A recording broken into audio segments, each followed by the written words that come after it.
Today I'm going to be making a One Piece mug and talking about some of my favourite pirates in history. More specifically, Qin Shi, who was a pirate that terrorised China during the early 19th century. She was born into poverty in the Guangdong province of China and unfortunately had to resort to prostitution from a young age to survive. She was eventually picked up by pirates and ended up marrying the notorious pirate leader Zheng Yi. Their marriage lasted until his death in 1807, at which point Qin Shi took over the entire fleet. The Red Flag Fleet, as it was known, consisted of several hundred ships and tens of thousands of pirates. After the death of her husband, Qin Shi divided her fleet into 6 squadrons and gave each of them their own leader. This in part shows the tactical brilliance that she was known for. She also enforced a strict code of conduct upon her ships. This control largely prevented mutiny, and her fleet was so powerful it just controlled all of the seas around southern China. Not only did they rob and steal, they also collected protection money from villagers and merchants, and were basically a massive thorn in the side of the Chinese government. They, of course, attempted several times to destroy her fleet, but just failed and were forced to actually negotiate with Qin Shi for peace. This was only 3 years after the death of her husband, but the Chinese government completely capitulated. They granted her and her crew complete amnesty for their crimes and allowed them to keep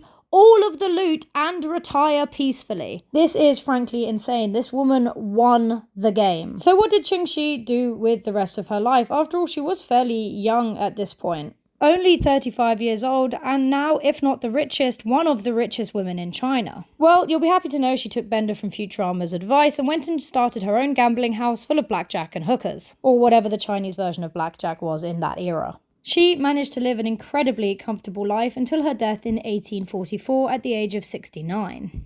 And although she is probably one of the most famous female pirates to ever live, there were so many. Annie Bonny, Mary Read, Grace O'Malley, Jean de Clisson. There were so many powerful female pirates. Anyway, I made this One Piece mug. I'm starting to branch out into making YouTube videos. I don't know if anyone's interested in watching them, but if you're still here, I guess you are, and thank you.